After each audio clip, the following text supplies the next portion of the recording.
चलो આપણે આગળ જઈએ। આપણે એક્ટિનોઇડ્સની ઇલેક્ટ્રોનિક કોન્ફિગરેશન લગભગ સમજી લીધી હતી। હવે નેક્સ્ટ પોઈન્ટની વાત કરીએ, આયનીય કદ વિશે સમજીએ। તો આયનીય કદની વાત કરીએ તો લેન્થેનોઇડની અંદર લેન્થેનોઇડ્સમાં જેમ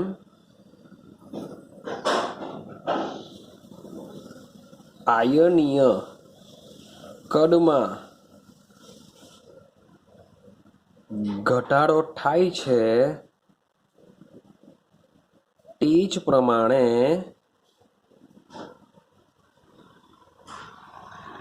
એક્ટિનોઇડ્સ માં પણ ઘટાડો જોવા મળે છે। મીન્સ કે આયનીય કદમાં થતો જે ઘટાડો છે તે લેન્થેનોઇડ અને એક્ટિનોઇડ બંનેમાં એક સરખી રીતના તમને જોવા મળે છે। અને આયનીય કદ છે એટલે સેમ લેન્થેનોઇડમાં જે M+3ની વાત કરેલી, અહીંયા પણ આપણે શું વાત કરીશું? M+3 માટે જ વાત કરીશું કે જે ત્રિસંયોજક આયન છે। ત્રિસંયોજક આયનમાં ડાબી બાજુથી જમણી તરફ જશો તેમ કદમાં ઘટાડો થાય છે, જેને એક્ટિનોઇડ સંકોચન કહે છે। જેને આપણે શું કહેશું? એક્ટિનોઇડ સંકોચન કહેવામાં આવે છે। આ જે સંકોચન છે સેમ એ જ પ્રમાણે જે 5f કક્ષકના ઇલેક્ટ્રોનની ઓછી શિલ્ડિંગ અસરને લીધે તમને જોવા મળતી હોય છે। તો એક સીધું સિમ્પલ રીઝન છે જે આપણે લેન્થેનોઇડમાં જોઈને આવ્યા તે જ પ્રમાણે એક્ટિનોઇડમાં જોવા મળશે। ચાલો ત્યાર પછીના ટોપિકની વાત કરીએ। પછી છે ઓક્સિડેશન અવસ્થા। તો ઓક્સિડેશન અવસ્થાને સમજવાનો પ્રયત્ન કરીએ તો એક્ટિનોઇડ્સની અંદર હું એક્ટિનોઇડ તરીકે સીધું લખી દઉં છું AN, એટલે મીન્સ કે સમજો AN મીન્સ કે એક્ટિનોઇડ્સ। તો એક્ટિનોઇડ્સની અંદર ઓક્સિડેશન અવસ્થામાં મોટો ગાળો તમને જોવા મળશે। મીન્સ કે લેન્થેનોઇડ કરતા એક્ટિનોઇડ્સની જે ઓક્સિડેશન અવસ્થા છે તમને મોટો ગાળો જોવા મળશે। શા માટે આવું થઈ શકે? કારણ કે 5f 6d 7s આ ત્રણ કક્ષકમાં શું થતા હોય છે? ઇલેક્ટ્રોન જતા હોય છે। અને આ ત્રણ કક્ષક માટે તમે n+l ના મૂલ્ય જો ચેક કરશો તમને આઈડિયા આવશે કે આ ત્રણે ત્રણ શું છે? સમશક્તિત્વ છે। તો સમશક્તિત્વ પણ ધરાવતા હોવાને લીધે તેઓના જે ઇલેક્ટ્રોન છે શું કરશે? એકબીજામાં ટ્રાન્સફર થઈ શકે છે। માટે ઓક્સિડેશન અવસ્થાની અંદર મોટો ગાળો જોવા મળતો હોય છે। ચાલો હવે વાત કરીએ લેન્થેનોઇડની જેમ એક્ટિનોઇડ્સ પણ શું કરશે? +3 ઓક્સિડેશન અવસ્થાઓ ધરાવે છે।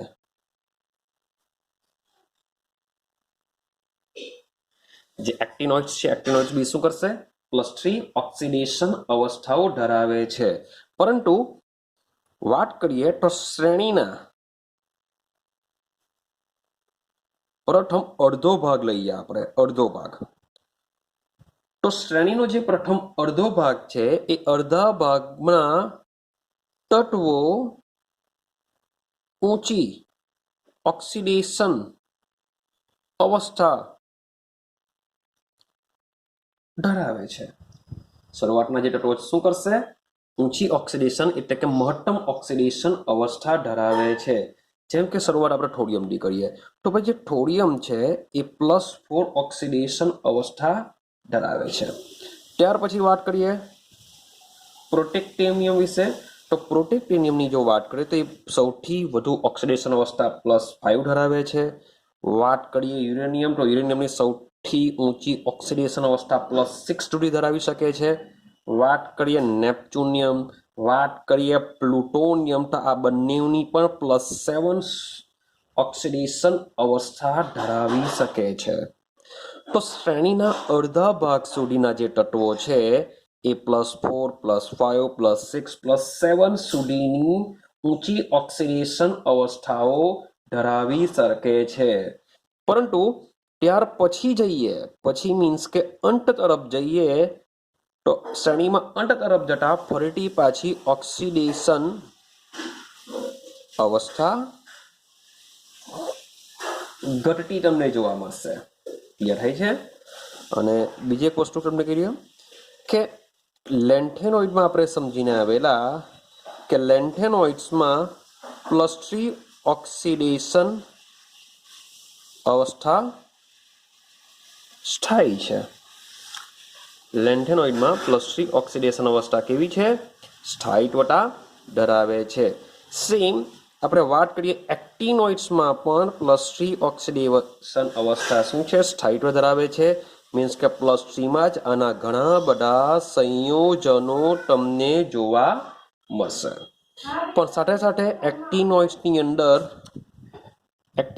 જે +3 વાળા જે સંયોજનો છે, એક્ટિનોઇડ્સના જે +4 ધરાવતા જે સંયોજનો છે, એ શું કરી શકે છે? જળ વિભાજન પામી શકે છે. તો આટલી વસ્તુ તમારે ઓક્સિડેશન અવસ્થામાં યાદ રાખવાની છે. બહુ સિમ્પલ છે કે લેન્થેનોઇડમાં આપણે જોઈને આવ્યા કે +4 ઓક્સિડેશન અવસ્થા ધરાવતા માત્ર 5 જ તત્વો હતા. તેમાંથી 2 કે 3 તત્વો તો ભાઈ F6 F7 F0 જેવા ધરાવે છે. માત્ર 3 તમારે યાદ રાખવાના હતા. +2 વાળા બી મોટે ભાગે ઘણા બધા સંયોજનો ધરાવે છે. પણ અહીં તમે જોવા મળશે તો જે પ્રોટેક્ટેનિયમ છે 3 પ્રકારની ઓક્સિડેશન અવસ્થા દર્શાવે છે. નેપ્ચ્યુનિયમ લઈ લેવું તો +3 +4 +5 +6 +7. પ્લુટોનિયમ પણ સેમ એ જ પ્રકારે. અલ્યુમિનિયમની અંદર વાત કરીએ એ પણ 4 કે 5 પ્રકારની ઓક્સિડેશન અવસ્થાઓ ધરાવી શકે છે, જેવું આપણે લેન્થેનોઇડ્સની અંદર જોવા મળતું હતું નહીં. ક્લિયર થાય છે? ચાલો, તો ઓક્સિડેશન અવસ્થા પછી આપણે અગાડી જઈએ. જેમ આપણે લેન્થેનોઇડમાં જોયું તેમ હવે જોઈએ સામાન્ય લાક્ષણિકતા. તો સામાન્ય લાક્ષણિકતાની સાથે સાથે એક્ટિનોઇડ્સની સરખામણી આપણે લેન્થેનોઇડ્સ સાથે સરખામણી. તો ભાઈ ક્વેશ્ચન આવી શકે છે કે એક્ટિનોઇડ્સની લેન્થેનોઇડ્સ ધાતુઓ સાથેની સરખામણી સમજાવો. તો ક્વેશ્ચન આવો પૂછી શકાય છે, આવી શકે છે. ચાલો, તો વાત કરીએ, સામાન્ય લાક્ષણિકતા બી જોશું અને સાથે સાથે એની સરખામણી પણ જોતા જશું. તો બધી જ એક્ટિનોઇડ્સને હું AN દ્વારા લખા. એક્ટિનોઇડ્સ, તો બધી જ એક્ટિનોઇડ્સ ધાતુઓ ચાંદી જેવી હોય છે. તો પહેલામાં બી આપણે લેન્થેનોઇડ્સમાં બી આ જ વાત કરેલી કે એ બધી શું છે? ચાંદી જેવી નરમ ધાતુઓ છે. તો અહીંયા બી જ સિસ્ટમ છે કે બધી જ એક્ટિનોઇડ્સ શું છે? ચાંદી જેવી ધાતુઓ છે. પરંતુ આ જે ધાતુઓ છે એ વિભિન્ન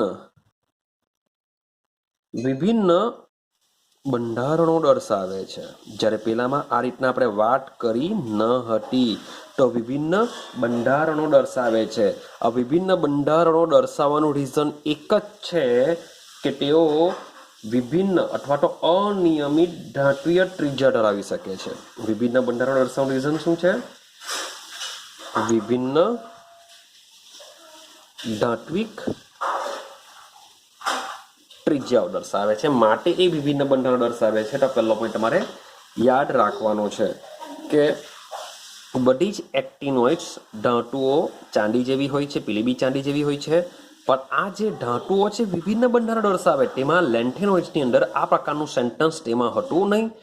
તો વિભિન્ન બંધારણો દર્શાવવાનું રીઝન શું છે? કે તેઓ વિભિન્ન ધાત્વિય ત્રિજ્યાઓ ધરાવે છે. તો પહેલો પોઈન્ટ છે. ત્યાર પછી બીજા પોઈન્ટની વાત કરીએ તો એક્ટિનોઇડ્સ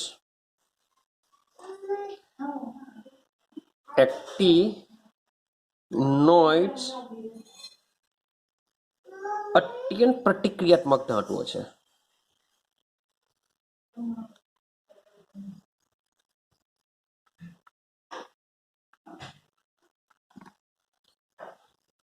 કારણ કે લેન્થેનોઇડ્સમાં બાહ્યતમ કક્ષા 4F હશે, અહીંયા બાહ્યતમ કક્ષા 5F હશે, તો કેન્દ્રથી દૂર છે, ઇઝીલી રિમૂવ થઈ શકે, તો માટેની પ્રતિક્રિયાત્મકતા બી કેવી હશે? વધારે હશે. તો એક્ટિનોઇડ્સ કેવી છે? અત્યંત પ્રતિક્રિયાત્મક ધાતુઓ છે, અને એની જે પ્રતિક્રિયાત્મકતા છે એ ખાસ કરીને જો સૂક્ષ્મ વિભાજિત હોય તો તેઓની પ્રતિક્રિયાત્મકતા કેવી હશે? વધારે હશે. જેમ કે એક્ઝામ્પલ તરીકે લઈએ તો યાદ રાખવાનું છે તમારે, ઉકળતા પાણીની સાથે જો એક્ટિનોઇડ્સની ઉકળતા પાણીની સાથે જો એક્ટિનોઇડ્સની પ્રક્રિયા કરવામાં આવશે તો ઓક્સાઇડ અને તેમના હાઇડ્રોક્સાઇડનું મિશ્રણ આપે.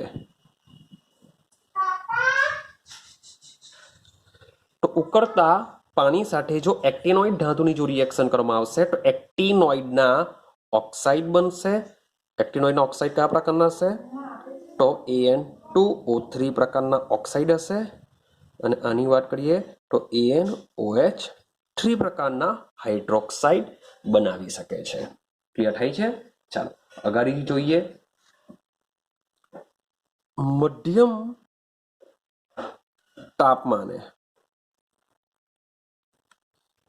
તાપમાને એક્ટિનોઇડ્સ એટલે કે તેઓ અધાતુ સાથે પ્રક્રિયા કરે છે. મીન્સ કે જે ધાતુઓ છે અધાતુઓ સાથે પણ રિએક્શન કરી શકે છે મધ્યમ તાપમાને. ક્લિયર થાય છે? આવી પોઈન્ટ યાદ રાખીશું. ત્યાર પછીની વાત કરીએ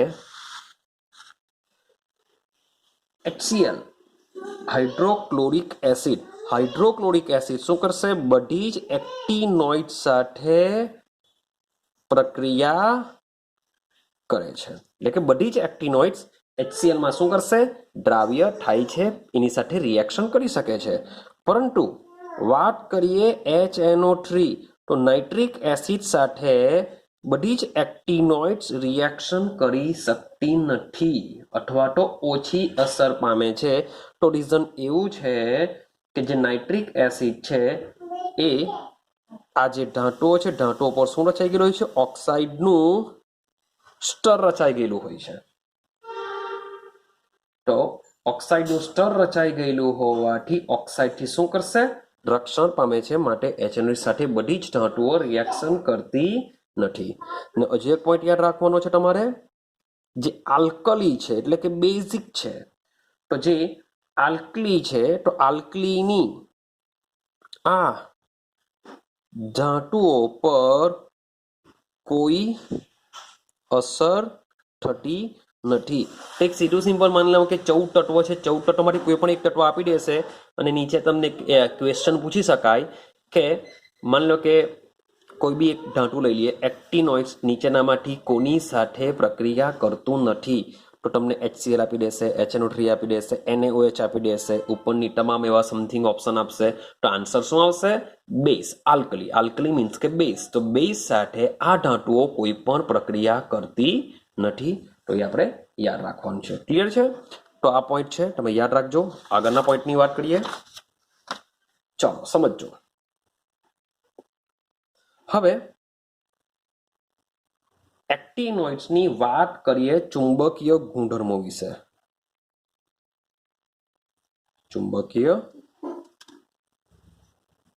ગુણધર્મો વિશે વાત કરીએ તો એક્ટિનોઇડ્સના જે ચુંબકીય ગુણધર્મો છે એ લેન્થેનોઇડની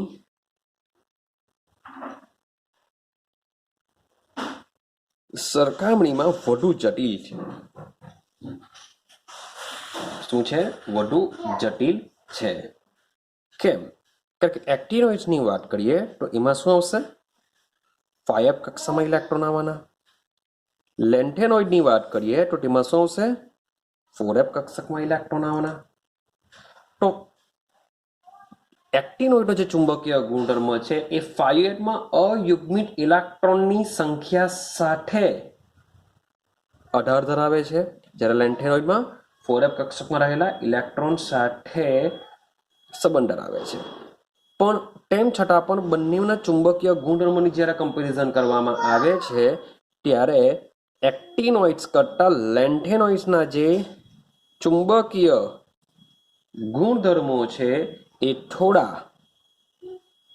વધુ જોવા મળે છે. ક્લિયર છે? તો ચુંબકીય ગુણધર્મની અંદર એક્ટિનોઇડ્સ કરતા લેન્થેનોઇડના જે ચુંબકીય ગુણધર્મ છે એ તમને થોડા વધારે જોવા મળે છે. જે આ પોઈન્ટ આટલો ખાલી યાદ રાખીશું. ચાલો, ત્યાર આ ચુંબકીય ગુણધર્મ વિશેનો પોઈન્ટ છે. પછી આપણે આગળ જઈએ. આગળના પોઈન્ટની કમ્પેરિઝન કરીએ. ચાલો, હવે શરૂઆતના હવે આપણે વાત કરીએ આયનીકરણ એન્થાલ્પી.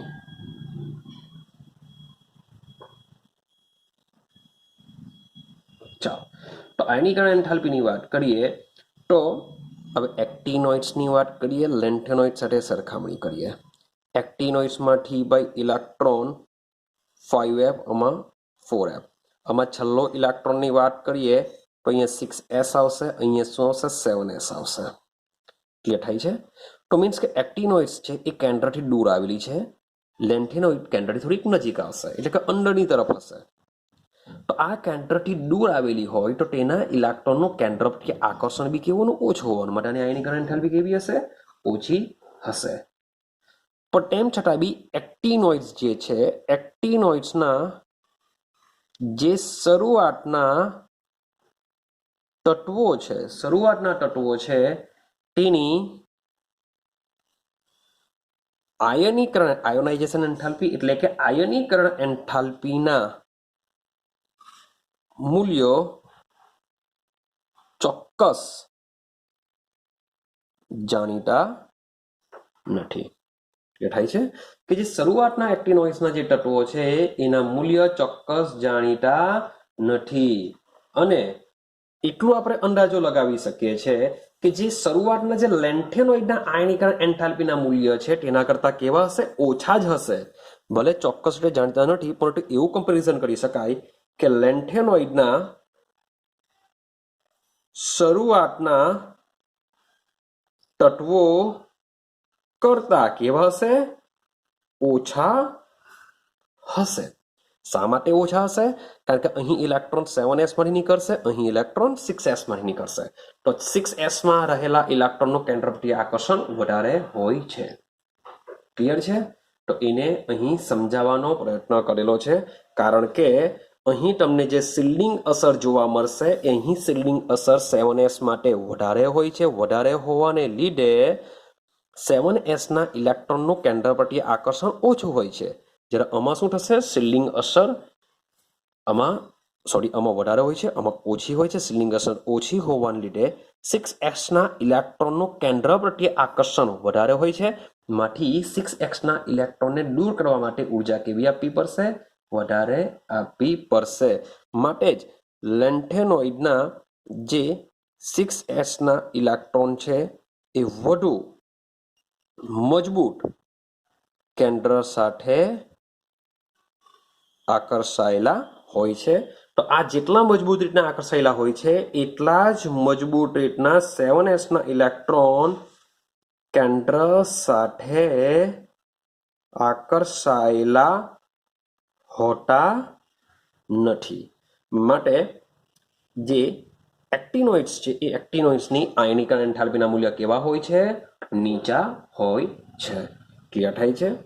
તો મે બી તમને 3 માર્ક્સમાં પૂછાય તો 3 માર્ક્સની અંદર પેલા એસિડ સાથેની જે પ્રતિક્રિયાત્મકતાની વાત કરી, એના ચુંબકીય ગુણધર્મની વાત કરી, એના આયનીકરણ એન્થાલ્પીની વાત કરી. તો આ જે 3 પોઈન્ટ છે એ 3 પોઈન્ટ બી તમે જો લખી દેશો તો તમને શું થશે? 3 માર્ક્સ મળી જશે. તેમ છતાં બી એક લાસ્ટ પેરેગ્રાફ તમને આપેલો છે, એને બી સમજીએ કે જુદી જુદી લાક્ષણિકતાઓને આધારે એક્ટિનોઇડ્સની સરખામણી લેન્થેનોઇડ સાથે ઉપર ચર્ચા કર્યા મુજબ કરવામાં આવે છે. પરિણામે એક્ટિનોઇડ્સમાં લેન્થેનોઇડ્સ જેવી વર્તણૂક એક્ટિનોઇડ શ્રેણીના બીજા અર્ધભાગ સુધી સ્પષ્ટ હોતી નથી. એટલે કે જે શરૂઆતના જે તત્વો છે લેન્થેનોઇડ અને એક્ટિનોઇડ એ બંને કેવા છે? અલગ અલગ વર્તણૂક દર્શાવે છે. ચાલો, એકબીજા સાથે અત્યંત સામ્યતા દર્શાવતા લેન્થેનોઇડ સાથે અને તેના ગુણધર્મોમાં ક્રમિક ફેરફાર કે જે ઓક્સિડેશન ના ફેરફારને લીધે હોતો નથી. તો જે છેલ્લો જે પેરેગ્રાફ છે એ તમારે નથી લખવાનો. તમારે માત્ર શું કરવાનું છે, જે આટલા જે 3 પોઈન્ટ આપેલા છે એ 3 પોઈન્ટ જ જો તમને પૂછાય કે લેન્થેનોઇડ્સની એક્ટેનોઇડ સાથે સરખામણી સમજાવો, તો તમારે 3 પોઈન્ટ આ રીતના સમજાવીને લખવાના છે, જેથી તમને 3 માર્ક્સ મળી જશે. ક્લિયર? હવે આપણે લાસ્ટ પોઈન્ટની વાત કરીએ, આ ચેપ્ટરનું લાસ્ટ પોઈન્ટ, અને તે છે ઇમ્પોર્ટન્ટ છે, એક્ઝામમાં પૂછાઈ ગયેલો છે. ડી અને એફ વિભાગના તત્વોની ઉપયોગિતા. તો આ જે ઉપયોગિતા છે એ ઉપયોગિતા મીન્સ કે તમે ડી વિભાગમાં બી આવી ગયેલી છે, થોડુંક એફ વિભાગમાં બી ઉપયોગિતા આવે છે, તો એ બંનેને તમે લખી લેશો તો પણ ચાલે. ને મોટે ભાગે અહીં જે આવશે એ પણ બધી રિપીટેશન થશે. તો સમજો. ચલો આપણે શરૂઆત ડી વિભાગથી કરીએ. તો ડી વિભાગની વાત કરીએ. પહેલો પોઈન્ટ લઈએ, ભાઈ લોખંડ. તમે આઈડિયા હશે જ કે કંઈ પણ વસ્તુનું કન્સ્ટ્રક્શન કરવું હોય, કંઈ પણ બાંધકામ કરવું હોય, પુલો બનાવવા હોય, ઇમારત બનાવવું હોય, ઘર બનાવવા હોય, તો એ બધા માટે શાની જરૂર પડતી હોય છે? લોખંડની જરૂર પડતી હોય છે. તો બીજી એક લઈ લઈએ, મિશ્ર ધાતુ સ્ટીલ. તમને આઈડિયા હશે સ્ટીલ પણ ખૂબ જ ઇમ્પોર્ટન્ટ ધરાવે છે. તો લોખંડ અને જે સ્ટીલ છે અત્યંત મહત્વની બાંધકામ સામગ્રી છે. તો પહેલો પોઈન્ટ તમે ઇઝીલી લખી શકશો એના માટે, હા કે ના? ચાલો હવે બીજા પોઈન્ટની વાત કરીએ. હવે વાત કરીએ TiO2. જે TiO2 છે એ વર્ણક ઉદ્યોગમાં, જે TiO2 છે એ વર્ણક ઉદ્યોગમાં કામ આવે છે. જે TiO2 છે શું છે? વર્ણક ઉદ્યોગમાં કામ આવે છે. મીન્સ કે ટાઇટેનિયમ બી ડી વિભાગના ધાતુ છે. ત્યાર પછી વાત કરીએ MnO2. તો જે MnO2 છે એ સૂકા કોષમાં, સૂકો કોષ અથવા તો કોષને તમે બેટરી કહી શકો, તો સૂકો કોષ અથવા બેટરીમાં ઉપયોગી છે. તો MnO2 શું છે? સૂકા કોષ અથવા બેટરીમાં ઉપયોગી છે. ત્યાર પછી વાત કરીએ આ જ સૂકા કોષમાં ઉપયોગી, તેમ છતાં બી બીજું હોય છે ઝિંક અને નિકલ કેડમિયમ. આ નિકલ કેડમિયમ બી એક સંગ્રાહક કોષ છે. ઝિંકનો આપણે એનોડ તરીકે આપણે ઉપયોગ કરીએ છીએ, માટે ઝિંક અને નિકલ કેડમિયમ પણ જરૂર પડે છે. ક્લિયર થાય છે? ચાલો આગળ વાત કરીએ. હવે વાત કરીએ સમૂહ નંબર 11. હવે તમે સમૂહ નંબર 11ની જ્યારે વાત કરતા હશો ત્યારે યાદ કરો સમૂહ 11માં કઈ ધાતુઓ આવશે. તો એ યાદ રાખવાની છે તમારે કે સમૂહ 11માં કઈ કઈ ધાતુઓનો સમાવેશ થાય છે. તો વિચારો સમૂહ 11માં કઈ ધાતુઓ આવી શકે છે જે ખૂબ જ ઇમ્પોર્ટન્ટ ધરાવે છે. તો સમૂહ 11ની જો વાત કરીએ તો સમૂહ 11માં શું આવી શકે? તો સમૂહ 11માં આવતી હોય છે, યાદ કરો, સિલ્વર આવતી હોય છે. સિલ્વર નીચે શું આવતું હોય છે? એયુ આવતું હોય છે. અને એયુની આગળ સમૂહ 13ની વાત કરીએ તો સમૂહ 13માં બી શું હોય છે? પ્લેટિનમ ધાતુ હોય છે. તો સિલ્વર, એયુ, પીટી, આ જે બધી ધાતુઓ છે એને આપણે શું કહેશું? મૂલ્યવાન ધાતુઓ કહેશું. મૂલ્યવાન ધાતુઓ કહેશું. તો આ જે મૂલ્યવાન ધાતુઓ છે, આ ધાતુઓનું નામ આપવામાં આવ્યું છે મુદ્રા ધાતુઓ. કઈ ધાતુઓ? મુદ્રા ધાતુઓ કહેવાય છે. તો જે મુદ્રા ધાતુઓ છે તેમાંથી એજી અને એયુની વસ્તુઓનું મહત્વ તેના સંગ્રહ સુધી જ મર્યાદિત થઈ ગયું છે. મીન્સ કે જે સિલ્વર છે, જે એયુ છે, એમાંથી જે બધી વસ્તુઓ બનાવવામાં આવે છે એ વસ્તુઓનો શું કરીએ છીએ આપણે? સંગ્રહ કરીએ છીએ. ક્લિયર થાય છે? ચાલો તો સમૂહ 11માં પણ આ ધાતુઓ ખૂબ જ ઇમ્પોર્ટન્ટ ધરાવે છે. ત્યાર પછી એક બીજો શબ્દ આપેલો છે યુકે. તો યુકે કોપર સિક્કા. યુકે શું છે? કોપર સિક્કા. તો એ જ કોપર સિક્કા છે એ તમે જોવા જશો તો વાસ્તવમાં કોપરનું સ્ટર ચઢાવેલું સ્ટીલ છે. જે યુકેના જે કોપરના સિક્કા છે એ કોપરના સિક્કા શું છે? વાસ્તવમાં સ્ટીલ ઉપર કોપરનું સ્ટર ચઢાવેલું હોય છે, જેને આપણે કોપર સિક્કા કહીએ છીએ. તો કોપર સિક્કાની બનાવટમાં પણ સ્ટીલ આવે છે, એ પણ કામનું છે, કોપર છે એ પણ કામનું છે. ને જે જે કોપર સિક્કાની જેમ બીજું હોય છે સિલ્વર સિક્કા. બીજા કયા છે? કોપરની જેમ સિલ્વર સિક્કા. તો સિલ્વર સિક્કા પર સેમ કોપર અને નિકલ ધાતુની મિશ્ર ધાતુ તરીકે આપણે તેનો ઉપયોગ કરીએ છીએ. ક્લિયર છે? ચાલો ત્યાર પછીના પોઈન્ટની વાત કરીએ, યાદ કરતા જજો. ત્યાર પછી વાત કરીએ તો આ જે ડી અને એફ વિભાગના તત્વો છે અથવા તો જે સંયોજનો છે એ ઉદ્દીપકો તરીકે બી વર્તે છે. જેમ કે આપણે અગાડી વાત કરીને આવેલા કે સલ્ફ્યુરિક એસિડની બનાવટ માટે SO3 નું કન્વર્ઝન જે આપણે SO3 માં કરીએ છીએ તેના માટે V2O5 ઉદ્દીપકની જરૂર પડે છે. એમોનિયા બનાવવાની જે હેબર પદ્ધતિ છે જેમાં આપણે લોખંડના ભૂકાનો ઉપયોગ કરીએ છીએ. ક્લિયર થાય છે? તો આ એઝ અ ઉદ્દીપક તરીકે નિકલ ધાતુનો બી ઉપયોગ થાય છે હાઇડ્રોજનીકરણ માટે, એ પણ તમે લખી શકો છો. ત્યાર પછી એક બીજો પોઈન્ટ યાદ રાખવા જેવો છે કે Al એઝ MCQ તરીકે બી પૂછી શકાય. ટ્રાય મિથાઇલ એલ્યુમિનિયમ વત્તા TiCl4. આપણે પોલિમર ચેપ્ટરમાં આનો ઉપયોગ પાછો આવવાનો જ છે. તો ટ્રાય મિથાઇલ એલ્યુમિનિયમ AlCH3 વત્તા TiCl4 નું જે મિશ્રણ છે આ મિશ્રણને કહેવામાં આવે છે જિગલર નાટા ઉદ્દીપક. ને કહેવામાં આવે છે જિગલર નાટા ઉદ્દીપક. આ જિગલર નાટા ઉદ્દીપકનો ઉપયોગ પોલિથીનના ઉત્પાદનમાં થાય છે. પોલિથીનના ઉત્પાદનમાં. તો જિગલર નાટા જેવા ઉદ્દીપકનો ઉપયોગ પોલિથીનના ઉત્પાદનમાં થાય છે. તેમાં પર શું આવેલું છે? ટિટેનિયમ આવેલું હોય છે. ક્લિયર થાય છે? ચાલો ત્યાર પછી આગળની વાત કરીએ. ઇથાઇનના ઓક્સિડેશનથી ઇથેનાલ મારે બનાવવો છે. ઇથેનાલ. ઇથાઇન મીન્સ કે C111CH ઇથાઇન. આનું શું કરવાનું છે? ઓક્સિડેશન કરવાનું છે ને મારે બનાવવું છે ઇથેનાલ મીન્સ કે CH3CHO મારે બનાવવું છે ઇથેનાલ. તો આને બનાવવા માટેની વાકર પ્રક્રમ, આના માટેની પ્રક્રમ કયો છે? વાકર પ્રક્રમ. તો આના માટેની બનાવટ માટે હોય છે વાકર પ્રક્રમ. તો વાકર પ્રક્રમ માટે જે ઉદ્દીપક હોય છે PdCl2 લેડ ક્લોરાઇડ. તો લેડ જે છે એ પણ શું છે? એઝ અ ઉદ્દીપક તરીકે વર્તે છે. રેડી થાય છે? અને એક લાસ્ટ પોઈન્ટની વાત કરીએ આપણે.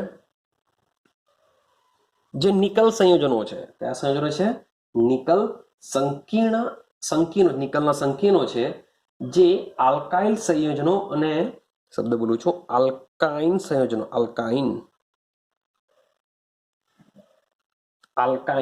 સંયોજનો અને બેન્ઝીન જેવા અન્ય કાર્બનિક સંયોજનના પોલિમરાઇઝેશનમાં ઉપયોગ થાય છે. એટલે બેન્ઝીનનું જે પોલિમરાઇઝેશન કરવાનું છે તેમાં પણ નિકલના સંકીર્ણ સંયોજનો ખૂબ જ ઉપયોગી છે. અને હજી એક પોઈન્ટની વાત કરીએ, લાસ્ટ પોઈન્ટની, કે જે ફોટોગ્રાફી ઉદ્યોગો છે એ ફોટોગ્રાફી ઉદ્યોગોની અંદર AGBRના વિશિષ્ટ પ્રકાશ સંવેદનશીલ ગ્રાહિતાના ગુણધર્મો પર આધારિત છે. મીન્સ કે AGBRનો ઉપયોગ ફોટોગ્રાફી ઉદ્યોગોમાં થાય છે. સિલ્વર પર શું છે? ડી વિભાગનું તત્વ છે.